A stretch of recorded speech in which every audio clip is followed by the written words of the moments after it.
watch more Akademiks and check it out. Now, are y'all tired or not? Because here comes more laxative fast food music, okay?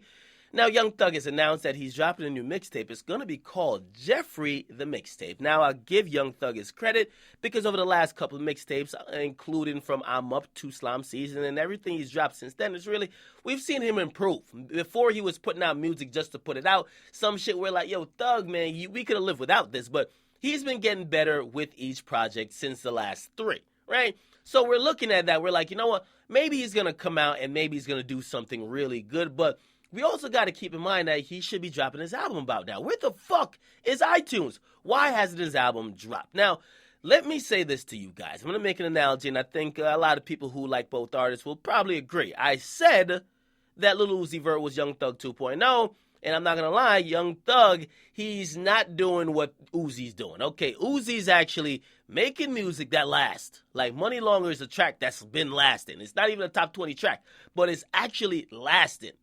Thug, his songs ain't really lasting like that. I mean, his fans are going to keep bumping it, but they're kind of coming and they're going, all right? Now, again, Uzi's doing something this year that Thug was doing last year, except Thug was doing a bunch of flexible shit. So Thug, of course, he's trying to get to that album release date. And, of course, his label owner, who invested a lot in Thug, is saying, yo, we need those big singles. Look at Fetty Wap.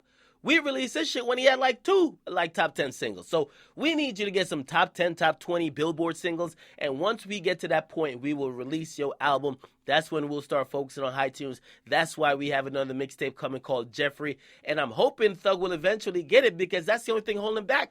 He just needs 2 hit motherfucking singles, all right? Again, the closest he's been in a long while was the one with him and T.I. You know what I mean? He did have Best Friend. That was a dope track. He, Digits was the song I like. Didn't really materialize across the charts. I'm not sure if it's because of the label he's on or whatever around him, but some of these songs, which I like, they're just not sticking. They're not sticking because you would see if they stuck based on the charts. The reason why that I'm saying that he needs these big singles because when they're trying to roll out a debut album for Thug, they don't want him to flop. When he puts out like mixtapes and they sell like 40 or even 60,000, that's cool for a week because it's a mixtape. It's kind of even available free. When you put out his debut album, it's going to kind of dictate the trajectory of his career. And if he comes out and flop, it's going to be like, all right, this nigga, you know what I mean, it was a lot of buzz, a lot of hype on Twitter when he was doing flexible shit, but he's not selling shit. So what they're looking at is Fetty Wap, people like Drake, who capitalize off streaming and, of course, off the new wave of getting a poppin' single to help sell the album because they're counting single sales into album sales now. And I think that's what Lyric Cohen and 300 Entertainment are waiting for. Young Thug's dropped another project. Hopefully he finds a single or the hit single here that'll climb up the charts and we'll get iTunes. But you never know. Will you guys check it out or are you niggas just checking for Uzi Vert? Get in the comment box. Make sure you guys like, love, and subscribe to Akademiks. Have a